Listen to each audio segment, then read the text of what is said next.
ತುಮಕೂರಿನ ಪ್ರತಿಷ್ಠಿತ ಉದ್ಯಮಿಯಾದ ಶ್ರೀ ಮಂಜುನಾಥ್ ತಮ್ಮ ಮತ್ತು ತಮ್ಮ ಮಗಳ ಹುಟ್ಟುಹಬ್ಬವನ್ನು ಸರಳ ಮತ್ತು ಸುಂದರವಾಗಿ ಆಚರಿಸಿಕೊಂಡರು. ಇದೇ ವೇಳೆ ತಮ್ಮದೇ ನಿರ್ಮಾಣ ಸಂಸ್ಥೆ ವಿದ್ಮಹಿ ಪ್ರೊಡಕ್ಷನ್ಸ್ ಮೂಲಕ ತಮ್ಮ ಹೊಸ ಸಿನಿಮಾದ ಫಸ್ಟ್ ಲುಕ್ ಪೋಸ್ಟರ್ ಬಿಡುಗಡೆಗೊಳಿಸಿದರು. ಈ ಚಿತ್ರದ ನಾಯಕನಾಗಿ ಮೊದಲ ಬಾರಿಗೆ ರಾಜು ನಾಯ್ಡುರನ್ನ ಹೀರೋ ಮಾಡುವ ಮೂಲಕ ಕನ್ನಡ ಚಿತ್ರರಂಗಕ್ಕೆ ಎಂಟ್ರಿ ಕೊಡ್ತಿದ್ದಾರೆ. ತಮ್ಮ ಹುಟ್ಟುಹಬ್ಬವನ್ನು ಹಿರಿಯರ ಮತ್ತು ಹಿತೈಷಿಗಳ ಸಮ್ಮುಖದಲ್ಲಿ ಆಚರಿಸಿಕೊಂಡರು.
ವಿದ್ಮಹಿ ಪ್ರೊಡಕ್ಷನ್ ವತಿಯಿಂದ ರಾಜು ನಾಯ್ಡು ಅವರ ನಾಯಕತ್ವದಲ್ಲಿ ಮೂಡಿಬರಲಿರುವ ಪ್ರೊಡಕ್ಷನ್ ನಂಬರ್ 1 ಚಿತ್ರದ ಪೋಸ್ಟರ್ ಅನ್ನು ಲಾಂಚ್ ಮಾಡಿದಂತ ನಮ್ಮ ಮಂಜುನಾಥ್ ಅಣ್ಣ ಹಾಗೂ ವಂಶಿ ಅಣ್ಣ ಅವರಿಗೆ ತುಂಬ ಹೃದಯದ ಧನ್ಯವಾದಗಳನ್ನು ಈ ಮೂಲಕ ಅರ್ಪಿಸ್ತಾ ಇದ್ದೀವಿ. ಬಿಹೈಂಡ್ ಚಪ್ಪಾಳೆ ಮುಖಾಂತರ ನೀವು ಅವರಿಗೆ ಅಭಿನಂದಿಸಬೇಕಾದ್ರೆ ಕೇಳ್ಕೊಳ್ತಾ ಇದ್ದೀನಿ.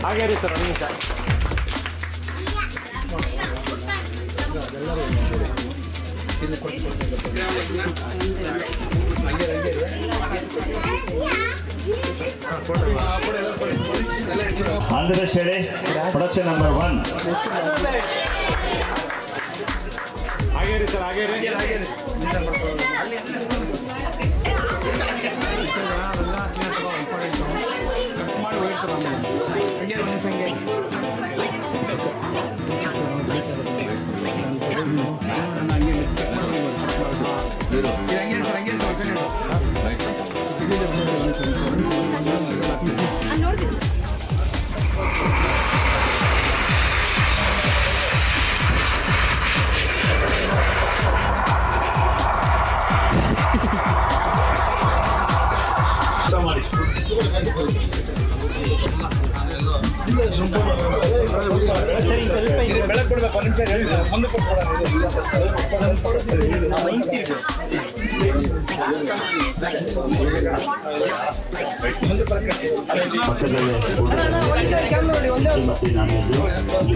ಎಲ್ರಿಗೂ ನಮಸ್ಕಾರ.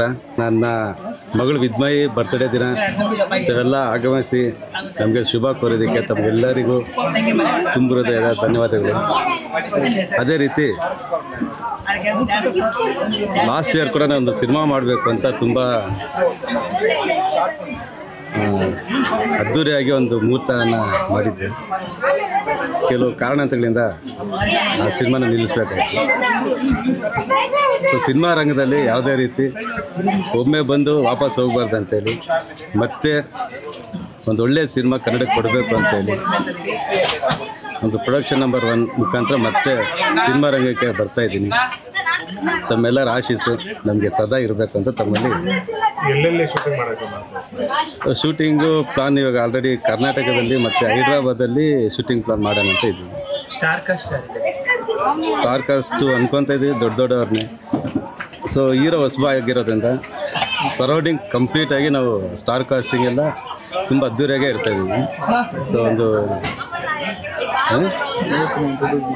ನಮ್ಮ ಸ್ನೇಹಿತರ ಇಂಟ್ರೊಡ್ಯೂಸ್ ಮಾಡುತ್ತೆ ಒಂದು ಒಳ್ಳೆ ಉತ್ತಮ ಸ್ಟಾರ್ ಕಾಸ್ಟ್ನ ಇರ್ತಾ ಇದ್ವಿ. ಅದನ್ನು ಇವಾಗ ರಿವೀಲ್ ಮಾಡಲ್ಲ, ನಿಮಗೆ ನೆಕ್ಸ್ಟ್ ಮೀಟಿಂಗಲ್ಲಿ ಖಂಡಿತ ರಿವೀಲ್ ಮಾಡ್ತೀವಿ. ಸರಿ, ಶ್ರೀಜಯ್ ಆಲ್ರೆಡಿ ಅವರು KGF ಅಲ್ಲೆಲ್ಲ ವರ್ಕ್ ಮಾಡಿದ್ದಾರೆ. RX ಸೂರ್ಯಲ್ಲಿ ಕೂಡ ಅವರು ಮಾಡಿದ್ದಾರೆ. ಮತ್ತು ಈಗ ಹೊಸ ಮೂವಿ ಭೈರಾದೇವಿ ಅಂತ ರಿಲೀಸ್ ಆಗ್ತಿದೆ. ಆ ಸಿನಿಮಾದ ಒಂದು ಡೈರೆಕ್ಟ್ರ್ ನಮ್ಮ ಸಿನಿಮಾಗೆ ಆಯ್ಕೆ ಮಾಡ್ಕೊಂಡಿದ್ವಿ. ಮಾತುಕತೆ ಎಲ್ಲ ಆಗಿದೆ. ನೆಕ್ಸ್ಟ್ ಮೀಟಿಂಗಲ್ಲಿ ನಿಮಗೆಲ್ಲ ನಾವು ಶೂಟಿಂಗ್ ಯಾವಾಗ ಸೊ ಅನ್ಕೊತಾ ಇದ್ದೀವಿ. ಅದು ನಾವು ಡಿಸೆಂಬರಲ್ಲಿ ಅಂತ ಅಂದ್ಕೊಂಡಿದ್ವಿ. ಎಲ್ಲ ಸಿದ್ಧತೆ ಎಲ್ಲ ನಡೀತಾ ಇದೆ. ನಾಯಕಿನ ನಾವು 4-5 ಜನ ಮಾತುಕತೆ ನಡೀತಾ ಇದೆ. ಸೊ ಅವರು ಹೇಳಿದ್ನಲ್ಲ ಸ್ಟಾರ್ ಕಾಸ್ಟಿಂಗ್ ಎಲ್ಲ ನಿಮಗೆ ನೆಕ್ಸ್ಟ್ ಭೇಟಿಯಲ್ಲಿ ಎಲ್ಲರನ್ನೂ ತಿಳಿಸ್ತೀವಿ. ಬಟ್ ಹೀರೋ ಆಗಿ ಮಾತ್ರ ರಾಜು ನಾಯ್ಡುನ ನಾವು ಸೆಲೆಕ್ಟ್ ಮಾಡ್ಕೊಂಡಿದ್ವಿ. ಸೊ ನನ್ನ ಸ್ನೇಹಿತ ರಾಜು ನಾಯ್ಡುನ ಈ ಮುಖಾಂತರ ಇಂಟ್ರೊಡ್ಯೂಸ್ ಮಾಡ್ತಾ ಇದ್ವಿ. ವಂಶಿ ಕೃಷ್ಣ ಬೋಪನ್ ಅಂತೇಳಿ ಹೈದ್ರಾಬಾದಲ್ಲಿ ಒಂದು ಬಿಲ್ಡರು ಮತ್ತು ಬಿಸ್ನೆಸ್ ಮ್ಯಾನ್. ನನಗೆ ಒಂದು ಕೆರಿಯರ್, ನನ್ನ ಲೈಫ್ ನನಗೆ ನೀಡಿರ್ತಕ್ಕಂಥ ಒಂದು ವ್ಯಕ್ತಿ ವಂಶಿ ಕೃಷ್ಣ ಮತ್ತು ಶ್ರೀನಿವಾಸ ರಾಜು ಅಂತ ಒಬ್ಬರು ಇದ್ದಾರೆ. ಅವ್ರು ಬರಬೇಕಿತ್ತು. ಸೊ ಅವರು ಆರೋಗ್ಯ ಕೆಟ್ಟವ್ರು ಬಂದಿಲ್ಲ. ನನಗೆ ಫೈನಲ್ ಹೇಳ್ಬೇಕಂದ್ರೆ ನನ್ನ ಗಾಡ್ ಹೇಳ್ಬೇಕಂದ್ರೆ ಇವರಿಂದ ನಮ್ಮ ಜೀವನ, ನನ್ನ ಕೆರಿಯರ್ ಯಾವ ರೀತಿ ಬದುಕಬೇಕು ಅನ್ನೋ ಬದುಕಿನ ಒಂದು ದಾರಿ ತೋರಿಸ್ತಂಥ ವ್ಯಕ್ತಿ. ಸೊ ಯಾವಾಗಲೂ ಇವ್ರಿಗೆ ಚಿರಋಣಿ. ಪ್ರೊಡಕ್ಷನ್ ನಂಬರ್ 1ಗೂ ಸಹಾಯ ಹಸ್ತ ನೀಡ್ತಾರಾ? ಖಂಡಿತ ನಮ್ಮ ಪ್ರತಿ ಹೆಜ್ಜೆಲ್ಲೂ ಇವ್ರ ಸಹಾಯ ಇದ್ದೇ ಇರುತ್ತೆ. ಸಿನಿಮಾ ಇಂಡಸ್ಟ್ರಿ ನಮ್ಮ ಸ್ನೇಹಿತರು ಕೂಡ ಆಲ್ರೆಡಿ ಸಿನಿಮಾ ಇಂಡಸ್ಟ್ರಿಗೆ ಬಂದು ಸೊ ಅದು ಬೇಡ ಅಂದ್ಕೊಂಡು ಮತ್ತೆ ವಾಪಸ್ ಬಂದಿದ್ರು. ಒಂದು ಛಲದಿಂದ ನಾವು ಅದರಲ್ಲಿ ಏನಾದರೂ ಒಂದು ಸಾಧನೆ ಮಾಡಲೇಬೇಕಂತೇಳಿ ಸಿನಿಮಾನೆಲ್ಲ ದೂರ ಹೋಗ್ತಾರೆ. ಅದಕ್ಕೆ ನಿಮ್ಗೆ ಇಂಟ್ರೆಸ್ಟ್ ಆಗಿ ಬಂದಿದ್ರಲ್ಲ, ಎಲ್ಲ ಓಡ್ತೀರಾ ಇದರಲ್ಲಿ? ಖಂಡಿತ ತಾವೆಲ್ಲ ಸಹಕಾರ ಮಾಡಿದ್ರೆ ಊರಣ ಖಂಡಿತ ಇರ್ತೀವಿ. ಧೈರ್ಯ ಮಾಡಿ ಸಿನಿಮಾ. ಖಂಡಿತ ಖಂಡಿತ. Thank you very much.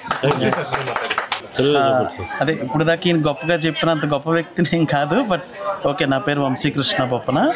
హైదరాబాద్లో ఉంటాం మేము. సో కలిసి బిజినెస్ చేస్తున్నాము. అండ్ చాలా బ్రేక్ ఈవెన్ పాయింట్స్ దాటుకుంటూ ఈరోజు ఈ స్టేజ్కి లాస్ట్ ఒక అడుగు దూరంలో ఉన్నాము. అది కూడా కంప్లీట్ అయిపోతుంది డిసెంబర్లో. ఆ డిసెంబర్లో కంప్లీట్ అయిన తర్వాత ఈ సినిమాది కానీ వేరే బిజినెసెస్ కానీ ఇన్ఫ్రాస్ట్రక్చర్ కానీ ఇక్కడ కర్ణాటక బెంగళూరులో కానీ హైదరాబాద్లో కానీ సో వెంచర్స్ అన్నీ స్టార్ట్ చేస్తాము. సో ఈరోజు ఇప్పుడు ఇక్కడ వచ్చింది మాత్రం మన మంజునాథ్ రంగయ్య గారి పుట్టినరోజు సందర్భంగా వచ్చాను ఇక్కడికి. అండ్ విద్మహి, మా క్యూట్ డార్లింగ్ ఏది విద్మహి ఓకే. అండ్ ఇలా వచ్చినందుకు నాకు హ్యాపీగా ఉంది Raju. Congratulations and all the best. Okay. So ఖచ్చితంగా ప్రొడక్షన్ నెంబర్ 1 కాదు, ప్రొడక్షన్ నెంబర్ 100 కూడా తీసుకెళ్లాలని ఆలోచన ఉంది. సో బట్ చెప్తాం త్వరలో, ఇట్ విల్ టేక్ టైం. అంతే కదా, ఏది 1తో స్టార్ట్ అయ్యాక దెన్ విల్ ట్రావెల్ అంటిల్ 100 అలా. ఓకే, సో అందరి విషయస్ మాకు ఉండాలి. అలా మేము కూడా చేసినంత సహాయత అన్ని కూడా అందరికీ, అన్ని వర్గాల వాళ్ళకి చేస్తామని ಈ ವಿಧಂಗ ತಿಳಿಯಜೇಸ್ತಾನೆ. Thank you. ಏನು ಹೇಳಬೇಕು ಅಂದರೆ ಫಸ್ಟು ನಮ್ಮ ಅಣ್ಣಂಗೆ ಚಿರವಣಿ ನಾನು, ಆಮೇಲೆ ವಂಶಿ ಅಣ್ಣ ಬಂದಿದ್ದಾರೆ, ಅದು ಭಾಳ ಖುಷಿ ಆಯಿತು. ಮತ್ತು ನಮ್ಮ ಅಣ್ಣನ ಬರ್ಡೇ ದಿವಸ ಮತ್ತು ನಮ್ಮ ವಿಗ್ಮೈ ಬರ್ಡೇ ದಿವಸ ಇವತ್ತು ಅದ್ಭುತವಾಗಿ ಬರ್ಡೇ ನಡೆದಿದೆ. ಅದ್ರ ಜೊತೆಗೆ ನನ್ನ ಇಂಟ್ರೊಡ್ಯೂಸ್ ಮಾಡಿದ್ದಾರೆ, ಒಳ್ಳೆ ಒಂದು ಅವಕಾಶ ಮಾಡಿಕೊಟ್ಟಿದ್ದಾರೆ. ತುಂಬ ದಿವಸದಿಂದ ನಾವು ಮಾತಾಡ್ತಾ ಇದ್ರಿ ಮಾಡೋಣ ಅಂತ. ಇವತ್ತು ಒಂದು ಒಳ್ಳೆ ದಿನ ಬಂದಿದೆ. ಅವ್ರು ಹುಟ್ಟಿದಬ್ಬದ ದಿವಸ, ಮಗು ಹುಟ್ಟಿದಬ್ಬದ ದಿವಸ ನನಗೆ ಲಾಂಚ್ ಮಾಡಿಕೊಟ್ಟಿದ್ದಾರೆ. ತುಂಬ ಚೆನ್ನಾಗಿದೆ ಸಿನಿಮಾ, ಒಳ್ಳೆ ಮಾಸ್ ಕ್ಯಾರೆಕ್ಟ್ರು, ತಾಯಿ ಸೆಂಟಿಮೆಂಟ್ ಇದೆ, ಮತ್ತು ಲವ್ ಸ್ಟೋರಿನೂ ಇದೆ. ತುಂಬ ಅದ್ಭುತವಾಗಿ ಬರುತ್ತೆ ಸಿನಿಮಾ. ಪ್ಲ್ಯಾನ್ ಮಾಡ್ತಾ ಇದ್ರಿ ಯಾವ ಥರ ಮಾಡಬೇಕು, ಹೆಂಗೆ ಮಾಡಬೇಕು ಅಂತ. ಅದಕ್ಕೋಸ್ಕರ ಎಲ್ಲ ನೋಡ್ಕೊಂಡು ಏನೇನು ತಯಾರಿ ಮಾಡ್ಕೊಂಡಿದ್ದೀವಿ ಸರ್? ತಯಾರಿ ಇವಾಗ ನೆಕ್ಸ್ಟ್ ಮೀಟಲ್ಲಿ ಎಲ್ಲ ಫೈನಲೈಸ್ ಮಾಡೋಣ ಅಂತ ಇದ್ದೀರಿ. ಇವಾಗ ಜಸ್ಟ್ ಇವಾಗ ಒಂದು ಫಸ್ಟು ಒಂದು ಲುಕ್ಕಲ್ಲಿ ಇದು ಮಾಡೋಣ ಅಂತ, ನೆಕ್ಸ್ಟ್ ಎಲ್ಲ ಸ್ಟಾರ್ಟ್ ಮಾಡೋಣ ಅಂತ ಇದ್ದೀನಿ. ಸರ್, ಮೊದಲನೇ ಮೂವಿ ಜವಾಬ್ದಾರಿ ತುಂಬ ಇರುತ್ತೆ.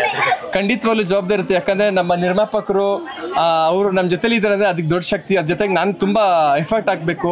ಪ್ರತಿಯೊಂದು ಹೆಜ್ಜೆಯಲ್ಲೂ ಅವರು ನನ್ನ ಜೊತೆಗಿದ್ದು ನಡ್ಸ್ಕೊಂಡ್ಬಂದಿದ್ದಾರೆ. ಇದೇ ಸಿನಿಮಾ ಅಂತಲ್ಲ, ಪ್ರತಿ ಹೆಜ್ಜೆಯಲ್ಲೂ ನನಗೆ ಬೆನ್ನೆಲುಬಾಗಿದ್ದು ಎಲ್ಲ ಥರನೂ ನನ್ನ ಎಲ್ಲ ಕೆಲಸಗಳಲ್ಲಾಗಲಿ ನನ್ನ ಜೊತೆಲಿದ್ದು ನನ್ನ ಜೊತೆ ನಡ್ಕೊಂಡ್ಬಂದಿದ್ದಾರೆ. ಬಟ್ ಈ ಸಿನಿಮಾಗೆ ನನಗೆ ಒಂದು ಕೈ ಹಿಡ್ದಿದ್ದಾರೆ. ಆ ಸಿನಿಮಾ ನಾನು 100% ಗೆಲ್ಸ್ಕೊಡ್ಬೇಕು, ಖಂಡಿತ ಗೆದ್ದೇ ಗೆಲ್ಲುತ್ತೆ ಅಂತ ಒಂದು ನಂಬಿಕೆ ಇದೆ ಸರ್. ಯಾವ ಜಾನರ್ ಮೂವಿ ಸರ್? ಯಾವ ಜಾನರು ಅದೇ ಇವಾಗ ನಮ್ಮ ಡೈರೆಕ್ಟರ್ ಬಂದು ಇವತ್ತು ಹುಷಾರಿಲ್ದಿರ ಬಂದಿಲ್ಲ. ಸರಿ, ಅದ್ರ ಬಗ್ಗೆ ನಾನು ಹೇಳಕ್ಕೆ ಇಷ್ಟಪಡ್ತಿಲ್ಲ. ಅವ್ರು ಬಂದಮೇಲೆ ನಿಮ್ಗೆ ಫೈನಲ್ ಆಗಿ ಏನಂತ ಹೇಳ್ತೀನಿ ಸರ್. ನೆಕ್ಸ್ಟ್ ಬೆಂಗಳೂರಲ್ಲಿ ಒಂದು ಪ್ರೆಸ್ ಮೀಟಿಂಗ್ ಮಾಡ್ತಾರೆ. ಸೊ ಅದ್ರ ಮುಖಾಂತರ ಪ್ರತಿಯೊಂದು ನಿಮಗೆ ಎಲ್ಲ ತಿಳಿಸ್ಕೊಡ್ತೀನಿ ಸರ್. ಸಿನಿಮಾಗೆ ಇಂಟ್ರೆಸ್ಟ್ ಬರ್ಬೇಕಂತ ಏನೋ ಒಂದು ಸಿನಿಮಾ ಮಾಡಬೇಕು ಅಂತ ನನಗೆ ಚಿಕ್ಕ ವಯಸ್ಸಿಂದನೇ ಆಸೆ ಇತ್ತು. ಬಟ್ ಸಣ್ಣ ಪುಟ್ಟ ಹಂಗೆ ನೋಡ್ತಾ ನನಗೆ ಮಾಡಬೇಕು. ಎಸ್ಪೆಷಲಿ ನಮ್ಮ ವೆಂಕಟೇಶ್ ಅಣ್ಣ ಇದಕ್ಕೆ ನಮಗೆ ಫಸ್ಟ್ ಫೋಟೋಗ್ರಾಫರು. ಈ ಸ್ಟಿಲ್ಗೆ ಅವರೇ ಕಾರಣ. ವೆಂಕಟೇಶ್ ಅಣ್ಣ ನಮಗೆ ಅವಾಗಿಂದನೂ ಇಲ್ಲ ಮಾಡು, ನಿನ್ನ ಕೈಲಿ ಆಗುತ್ತೆ ಅಂದರು. ಮಂಜಣ್ಣ ನನಗೆ ಸರಿ ರಾಜು ಒಂದು ಕೆಲಸ ಮಾಡ, ನೀನು ಮಾಡು, ನಾನು ಸಪೋರ್ಟ್ ಮಾಡ್ತೀನಿ ಅಂತಂದರು. ಅಣ್ಣ ಏನಣ್ಣ ಅಂದ್ರೆ, ಇಲ್ಲ ನೀನು ಮಾಡು, ನಾನು ಫುಲ್ಲು ನಂಗೆ ಸಪೋರ್ಟ್ ಆಗಿರ್ತೀನಿ ಅಂತಂದರು. ಸೊ ಆ ಧೈರ್ಯದ ಮೇಲೆ ನಾನು ಖಂಡಿತ ಗೆದ್ದೇ ಗೆಲ್ತೀನಿ ಅಂತ ನಂಬಿಕೆ ಇದೆ, ಮಾಡೇ ಮಾಡ್ತೀನಿ. ಸಾಂಗು ಫೈಟು ಅದೆಲ್ಲ ನಾನು ಪ್ರಿಪೇರ್ ಆಗ್ತಾ ಇದ್ದೀನಿ. ಈ ಮುಂದಕ್ಕೆಲ್ಲ ಪ್ರಿಪ್ರೇಷನ್ ಮಾಡ್ಕೊಂಡು ನನ್ನ ಹೆಜ್ಜೆ ಇಟ್ಕೊಂಡು ಕೆಲಸ. ಶಾರ್ಟ್ ಮೂವಿ ಮಾಡೋಕ್ಕಿಂತ ನಾನು ಮಿರರ್ ಟು ಮಿರರ್ ನಾನು ನೋಡ್ಕೊಂಡು ಯಾವ ಥರ ಮಾಡಬೇಕು, ಹೆಂಗೆ ಮಾಡಬೇಕು ಅಂತ ತುಂಬ ಕಲ್ತ್ಕೊಂಡಿದ್ದೀನಿ. ಸೊ ನನಗೆ ನಾಲೆಜ್ ಇದೆ, ಮಾಡಬೇಕಂತ ನಾಲೆಜ್ ಇದೆ, ಮಾಡ್ತೀನಿ. ಆಕ್ಟಿಂಗ್ ಕ್ಲಾಸ್ ಎಲ್ಲ ಹೋಗಿದ್ರಾ? ಆಕ್ಟಿಂಗ್ ಕ್ಲಾಸ್ ಹೋಗಿದ್ದೆ, ಸ್ವಲ್ಪ ದಿನ ಹೋಗಿದ್ದೆ, ಆಮೇಲೆ ಸ್ವಲ್ಪ ದಿನ ಬಿಟ್ಬಿಟ್ಟಿದ್ದೆ. ಸೊ ಅದರಿಂದ ನಂಗೆ ಟಚ್ ಇದೆ, ನಾನು ಮಾಡ್ತೀನಿ ಅಂತ ಒಂದು ಭರವಸೆ ಕೊಡ್ತೀನಿ. ಖಂಡಿತ ಈ ಸಿನಿಮಾ 100 ಡೇಸ್ ಅಲ್ಲ, ನಮ್ಮ ವಂಶನ ಹೇಳ್ದಂಗೆ 1 ಇಂದ 100 ತನಕ ಎಂಡ್ ಆಗುತ್ತೆ ಅನ್ನೋಕ್ಕಿಂತ 1000 ಆಗಲಿ ಅಂತ ನಾನು ಆಶ್ರಯಿಸಿದೆ. ಅವ್ರ ಆಶೀರ್ವಾದ, ನಮ್ಮ ಅಣ್ಣನ ಆಶೀರ್ವಾದ, ನಮ್ಮ ಅತ್ತಿಗೆ ಆಶೀರ್ವಾದ, ಇಲ್ಲಿ ಬಂದಿರೋ ಎಲ್ಲ ಪ್ರತಿಯೊಬ್ಬರ ಆಶೀರ್ವಾದ, ನಿರ್ಮಾಪಕರು, ನಿರ್ದೇಶಕರು ಮತ್ತು ಮೀಡಿಯಾದವರು ಪ್ರತಿಯೊಬ್ಬರು, ನಮ್ಮ ವೆಂಕಟೇಶ್ ಅಣ್ಣ, ನನ್ನ ಸ್ನೇಹಿತರು ಎಲ್ಲರೂ, ಮತ್ತು ಮಂಜಣ್ಣ ಅವರ ಸ್ನೇಹಿತರು ಎಲ್ಲರ ಆಶೀರ್ವಾದ ನನ್ನ ಮೇಲೆ ಇಲ್ಲ ಅಂತ ಕೇಳ್ಕೊತಾ ಇದ್ದೀನಿ. ಸೆಲೆಕ್ಟ್ ಆಗಿ ಅಂತಂದ್ರೆ ನಾವು ಇದೆ ಫಸ್ಟ್ ಮೂವಿ ಅಣ್ಣ ಒಂದು ಆಪರೇಷನ್ ಅಂತ ಸ್ಟಾರ್ಟ್ ಮಾಡಿದ್ರು. ಸೊ ಅದ್ರ ಕಾರಣದಿಂದ ಸ್ವಲ್ಪ ಅದು ಡಿಲೇ ಆಯಿತು. ಸೊ ಅದರಿಂದ ಏನಾಯ್ತು ಅಂದರೆ ನಾವು ಒಂದಂಗೆ ಜರ್ನಿ ಮಾಡ್ಕೊಬರ್ಬೇಕಾದ್ರೆ ಒಂದು ಕತೆ ಮಾಡೋಣ ಅಂತ ತುಂಬ ಕತೆ ಹೇಳ್ಕೊಂಡು ಬರ್ತಾಯಿದ್ರು. ತುಂಬ ಜನ ಬರೋರು, ಅಣ್ಣ ಹತ್ರ ಹೋಗೋರು ಬರೋರು. ಸರಿ, ಅಣ್ಣಂಗೆ ಯಾವುದೋ ಜಾನರ್ ಇಷ್ಟ ಆಗ್ತಿರಲಿಲ್ಲ. ಸೊ ಫೈನಲ್ ಆಗಿ ಒಂದು ಮಾಡೋಣ ಅಂತ ಡಿಸೈಡ್ ಮಾಡ್ಕೊಂಡು ಇವಾಗ ಫೈನಲ್ ಮಾಡಿದ್ವಿ ಸರ್. ಹೆಸರು ನಾಗಾರ್ಜುನ ಅಂತ ಹೇಳಿ, ಗೌರಿಬಿದೂರು ನಗರಸಭಾ ಸದಸ್ಯನಿದ್ದೀನಿ. ನಮ್ಮ ಸ್ನೇಹಿತರು ಮತ್ತು ನಮ್ಮ ಆತ್ಮೀಯರಾದಂಥ ಮಂಜಣ್ಣವ್ರದ್ದು ಇವತ್ತು ಹುಟ್ಟುಹಬ್ಬದ ದಿನದಂದು, ಮತ್ತು ನಮ್ಮ ಸೊಸೆ ವಿದ್ಮಹಿ ಅವ್ರಿಗೋಸ್ಕರ ಹಿಂದಿನ ವರ್ಷ ಅವರು ಒಂದು ಸಿನಿಮಾ ಲಾಂಚ್ ಮಾಡಬೇಕು, ಅಚ್ಚಳಿಬಾರ್ದು, ಈ ಬರ್ತಡೇ ಮೊದಲನೇ ವರ್ಷದ ಬರ್ತಡೇ ಜ್ಞಾಪಕಾರ್ಥವಾಗಿರಬೇಕು ಅಂಥೇಳಿ ಅವ್ರ ಮಗಳ ಹೆಸರಲ್ಲಿ ಒಂದು ಪ್ರೊಡಕ್ಷನ್ ಲಾಂಚ್ ಮಾಡ್ತಾರೆ. ಅದ್ಧೂರಿಯಾಗಿ ಒಂದು ಸೆಟ್ ಹಾಕಿ ಒಂದು ಒಳ್ಳೆ ಮುಹೂರ್ತ ಮಾಡಿ ರಾಜ್ಕುಮಾರ್ ಅವರ ಕುಟುಂಬನ ಕರೆಸಿ ಒಂದು ಮುಹೂರ್ತನ ಮಾಡಿಸಿರ್ತಾರೆ. ಅದೇ ರೀತಿ ನಮ್ಮ ಹುಡುಗ ಚಲನಚಿತ್ರದಲ್ಲಿ ನಾನು ಬೆಳ್ಳಿತೆರೆಯಲ್ಲಿ ಬರಬೇಕು ಅಂತ ಹೇಳಿ ನಮ್ಮ ಹತ್ರ ಯಾವಾಗಲೂ ಹೇಳ್ಕೊತಾ ಇದ್ದ. ಅದೇನಾಗುತ್ತೋ ಆಗೋಗಲಿ ರಾಜು, ಸಿನಿಮಾ ಲಾಸು ಲಾಭ ಅನ್ನೋದಲ್ಲ. ಒಂದು ಕತೆ ಸ್ಟ್ಯಾಂಡ್ ಆದರೆ ಖಂಡಿತವಾಗ್ಲೂ ಗೆಲ್ತೀಯ, ನಿನಗೋಸ್ಕರ ಒಂದು ಸಿನಿಮಾ ಮಾಡ್ತೀವಿ ಅಂತ ಹೇಳಿ ನಾವು ಒಂದು 6 ತಿಂಗಳಿಂದ ಅವನಿಗೊಂದು ಮಾತು ಕೊಟ್ಟಿದ್ವಿ. ಈಗ ಸಿನಿಮಾನ ಶುರು ಮಾಡ್ತೀವಿ ಡಿಸೆಂಬರಲ್ಲಿ. ಒಳ್ಳೆ ಕತೆ ಮಾಡಿದ್ದಾರೆ, ಒಳ್ಳೆ ತಾಯಿ ಸೆಂಟಿಮೆಂಟಲ್ಲಿರೋ ಕತೆನ ನಾವು ಈಗ ಆಲ್ರೆಡಿ ಕೇಳಿದ್ದೀವಿ. ಒಳ್ಳೆ ನಾಯಕಿನೂ ಕೂಡ ನಾವು ಆಯ್ಕೆ ಮಾಡಿದ್ದೀವಿ ಈಗಾಗಲೇ. ರಾಜು ಕೂಡ ಈ ಒಂದು ಕೆಲವು ಏನು ನಟನೆನ ಏನು ಮಾಡಬೇಕು ಅಂತೇಳಿ ಅವನಿಗೆ ಕ್ಲಾಸ್ ಕೂಡ ತಗೊತಾ ಇದ್ದಾನೆ. ರಿಹಾರ್ಸಲ್ಸ್ ನಡೀತಾ ಇದೆ, ನಾಯಕಿ ಜೊತೆನೇ ರಿಹಾರ್ಸಲ್ಸ್ ನಡೀತಾ ಇದೆ. ಖಂಡಿತವಾಗ್ಲೂ ಉತ್ತಮ ಸಂದೇಶ ಇರತಕ್ಕಂಥ ಒಂದು ಚಲನಚಿತ್ರನ ಸಮಾಜಕ್ಕೆ ಕೊಡ್ತೀವಿ. ಡಿಸೆಂಬರಲ್ಲಿ ಆಲ್ಮೋಸ್ಟ್ ಆಗಿ ಈ ಸಿನಿಮಾನ ಸ್ಟಾರ್ಟ್ ಮಾಡ್ತೀವಿ. ಈ ಸಿನಿಮಾಗೆ ನಮ್ಮ ಆತ್ಮೀಯರಾದಂಥ ವಂಶಿ ಅಣ್ಣವ್ರು ಕೂಡ ನಮ್ಮ ಜೊತೆ ಎಲ್ಲ ಒಂದು ನಮ್ಮ ನಡೆಯಲ್ಲಿ ಇದ್ದಾರೆ. ಸಿನಿಮಾದಲ್ಲಿ ಕೂಡ ನಮ್ಮ ಜೊತೆ ಇರ್ತಾರೆ ಅಂತ ಹೇಳಿ ಆಂಧ್ರದಿಂದ ಕರ್ನಾಟಕಕ್ಕೆ ತಗೊಂಡ್ಬಂದಿದ್ದೀವಿ ಅವ್ರನ್ನ. ಅವರು ಕೂಡ ಈ ಸಿನಿಮಾದಲ್ಲಿ ಭಾಗಿಯಾಗಿರ್ತಾರೆ. ನಮ್ಮ ಪ್ರೊಡಕ್ಷನಲ್ಲಿ ಅವರು ಕೆಲಸ ಮಾಡ್ತಾರೆ. Thank you. ಅಷ್ಟೇ ಅಲ್ಲ, ನನ್ನ ಒಂದು